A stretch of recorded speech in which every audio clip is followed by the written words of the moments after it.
ले यार, let's talk about arc flash analysis. Arc flash analysis क्यों होता है, कहां पर किया जाता है, आर्क फ्लैश इटसेल्फ क्या होता है, किस लेवल की प्रोटेक्शन की जाती है और किस जगह पर आर्क फ्लैश एनालिसिस किया जाता है और कौन कौन से जो इंजीनियरिंग स्टैंडर्ड्स हैं वो इसको रेगुलेट करते हैं। तमाम इंजीनियरिंग स्टूडेंट्स, उनके लिए भी ये जानना जरूरी है और जो यंग प्रोफेशनल हैं जो साइट्स पर काम करते हैं उनके लिए भी आर्क फ्लैश को अंडरस्टैंड करना बहुत जरूरी है और इस एनालिसिस को भी जानना जरूरी है कि ये एनालिसिस किन किन पैरामीटर्स की बेस के ऊपर होता है। सबसे पहले बात करूंगा कि आर्क फ्लैश होता क्या है। बेसिकली एनालिसिस तो बाद में करेंगे, पहले हम आर्क फ्लैश को समझते हैं। आर्क फ्लैश बेसिकली ये समझे कि दो कंडक्टर मटेरियल के दरमियान जब उनमें से करंट गुजरता है लाइव कंडीशन में, तो उन दो कंडक्टर्स के दरमियान जो करंट फ्लो करता है एयर के थ्रू, यानी एयर जो होती है वो आयोनाइज्ड हो जाती है, उस एयर के थ्रू एक बहुत ज्यादा करंट फ्लो करता है जो कि शॉर्ट सर्किट की ही एक टाइप होती है, लेकिन वो उस एयर की वजह से, आयोनाइज्ड होने की वजह से वो करंट फ्लो करता है उस एयर से, जिसकी वजह से एक मैसिव किस्म का ब्लास्ट होता है, एक मैसिव किस्म का धमाका होता है, एक बहुत बड़ा आर्क जो है वो फ्लैश होता है, जिसको हम आर्क फ्लैश कहते हैं। अब इसका जो एनालिसिस होता है वो क्यों जरूरी है। बेसिकली ये एक डिटेल्ड इंजीनियरिंग स्टडी है जो इलेक्ट्रिकल पावर सिस्टम के अंदर, स्पेशली डिस्ट्रीब्यूशन सिस्टम के अंदर इसकी बहुत अहमियत है। हमें ये आर्क फ्लैश एनालिसिस इसलिए किया जाता है कि उसके चंद वजूहात हैं कि ताकि उसके जो प्रोटेक्शन है वो किस लेवल की जाए, उसका जो एक्सप्लोजन का जो लेवल है, बेसिकली जो आपका पोटेंशियल ऑफ एनर्जी है, जो उसका साइज है, जो release of potential of energy का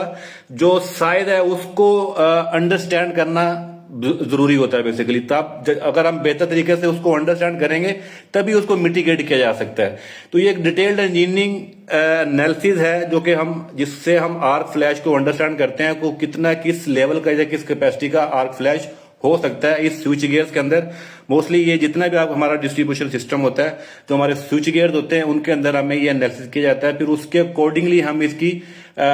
जो केयर करते हैं, जो इसको मिटिगेट करने के लिए जो अरेंजमेंट किया जाता है।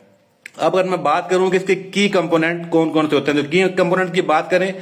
तो सबसे पहले हमें कैलकुलेशन की जाती हैं। बेसिकली कैलोरीज जो पर क्यूबिक मीटर जो है, बेसिकली जो इसकी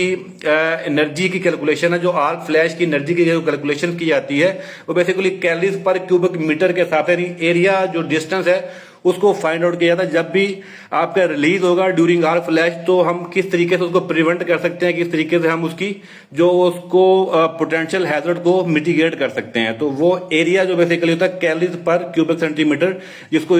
आपके इंसिडेंट ऑफ एनर्जी कैलकुलेशंस कहते हैं। आर्क फ्लैश बाउंड्रीज होती हैं, जो डिस्टेंस होते हैं, मिनिमम सेफ डिस्टेंस जो फाइंड आउट करनी होती है अगर ड्यूरिंग आर्क फ्लैश अगर होता है तो मिनिमम जो डिस्टेंस है वो कितनी होगी बेसिकली। तो ये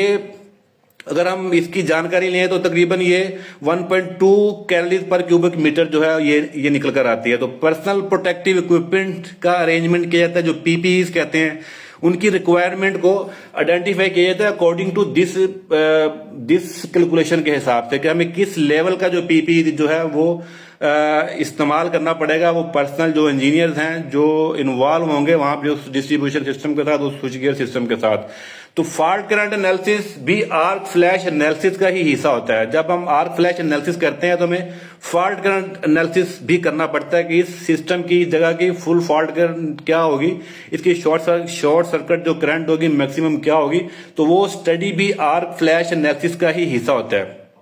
फिर इसके बाद जो प्रोटेक्टिव डिवाइसेस हैं उनकी कोऑर्डिनेशन जो स्टडी है वो बहुत जरूरी है। हमारे जो जितने भी प्रोटेक्शन रिलेज हैं, हमारे प्रोटेक्शन जो इक्विपमेंट है, सर्किट ब्रेकर्स हैं, हमारे फ्यूजेस हैं, उनकी जो क्विकली ऑपरेशन है उसको मेक श्योर करना लाजमी होता है कि हमारे सर्किट ब्रेकर्स इस कैपेबिलिटी के हैं या नहीं है। उनकी जो करंट कैरिंग कैपेसिटी जो है, उनकी जो शॉर्ट सर्किट कैपेसिटी है वो अकॉर्डिंग टू जो हमारी रिक्वायरमेंट है, जो फॉल्ट करंट के अकॉर्डिंगली वो मीट करते हैं कि नहीं मरते, उनका जो टाइमिंग है उनका वो मीट करता है कि नहीं करता। तो ये वो स्टेप्स हैं बेसिकली जो जरूरी होते हैं, जो हम जो की कंपोनेंट कह सकते हैं। की कंपोनेंट जो हम आर्क फ्लैश एनालिसिस के की कंपोनेंट इनको कहा जा सकता है। अब अगर स्टेप्स की बात की जाए कि कौन कौन से स्टेप्स होते हैं जिनको परफॉर्म करना पड़ता है आर्क फ्लैश एनालिसिस के लिए, उनमें सबसे पहले डेटा कलेक्शन है। डेटा कलेक्शन जो है उसके अंदर क्या होगा कि हमें जितने भी हमारी केबल्स हैं, उनकी लेंथ है, हमारे सर्किट ब्रेकर्स हैं, हमारे इक्विपमेंट्स हैं, उन तमाम डेटा को कलेक्ट किया जाता है। सिंगल लाइन डायग्राम, जिसको वन लाइन डायग्राम भी कहा जाता है, वो हमारे सामने होना बहुत जरूरी है कि हमारी जो वन लाइन डायग्राम है हमारे इस डिस्ट्रीब्यूशन सिस्टम की, इस पूरे स्विच गियर की, हमारे सर्किट्स कौन कौन से, हमारे इनकमिंग कौन कौन से, हमारे आउटगोइंग कौन कौन से और कौन कौन से की कंपोनेंट्स लगे हुए, that is all called the data collection. फिर शॉर्ट सर्किट स्टडी बहुत जरूरी है, जैसे मैंने अभी पहले बताया कि short circuit study is the part of the arc flash analysis also, ठीक है। उसके बाद जो जितनी भी प्रोटेक्टिव डिवाइसेस हैं, उनको जैसे ब्रेकर्स हैं, उनकी ट्रिपिंग जो होती है उसको मेक श्योर करना होता है कि उनकी ट्रिपिंग आया आपको द मार्क है कि नहीं है, जो अकॉर्डिंग टू रिकमेंडेशन है उसके अकॉर्डिंग उनकी ट्रिपिंग वैल्यू है कि नहीं है। उसके बाद आर्क फ्लैश की कैलकुलेशन की जाती है, जिसको हम डिफरेंट स्टैंडर्ड यूज करते हैं। इसमें अगर मैं IEEE की बात करूं तो 1584 जो है, और NFPA की बात करूं तो 70A है, जो हमें आर्क फ्लैश एनालिसिस के बारे में, कैलकुलेशंस के बारे में हमें जो है वो रेगुलेट करता है। लेबलिंग करनी होती है, जितना भी हमारा डिस्ट्रीब्यूशन सिस्टम है, हमारे स्विच गेट होते हैं, उसके ऊपर आर्क फ्लैश एनालिसिस की लेबलिंग जो है वो बहुत जरूरी होती है। इसके बाद मिटिगेशन की रिकमेंडेशन होती है, मतलब हमने सुजेशन देनी होती है, जो भी एक्सपर्ट इस आर्क फ्लैश एनालिसिस को परफॉर्म करता है उसने मिटिगेशन की रिकमेंडेशन भी देनी होती है। इसमें आपको फास्टर ब्रेकर्स की रिकमेंडेशन है, उसमें आपकी लिमिटिंग जो फ्यूज है उनकी इंस्टॉलेशन के हवाले तक बताना होता है, या ब्रेकरों की करंट कैरिंग कैपेसिटी या उसकी जो के रेटिंग है उसको भी सुजेस्ट किया जा सकता है। तो इसमें अब स्टैंडर्ड्स कौन कौन से इन्वॉल्व होते हैं, रेगुलेटर बॉडीज कौन कौन सी हैं जो मेक श्योर करती हैं कि आर्क फ्लैश एनालिसिस के लिए आपके कौन कौन से स्टैंडर्ड हैं जो कंप्लायंस करते हैं बेसिकली। इनमें सर फेरेस्ट जो है NFPA 70E, उसके बाद अगर IEEE की बात करूं तो 1584 है, फिर अगर ओशा का स्टैंडर्ड की बात करूं तो 1910-269 जो ये मीट करता है, जो इसको एक्सप्लेन करता है बेसिकली हमारे ये वो जो स्टैंडर्ड है जो आर्क फ्लैश एनालिसिस को।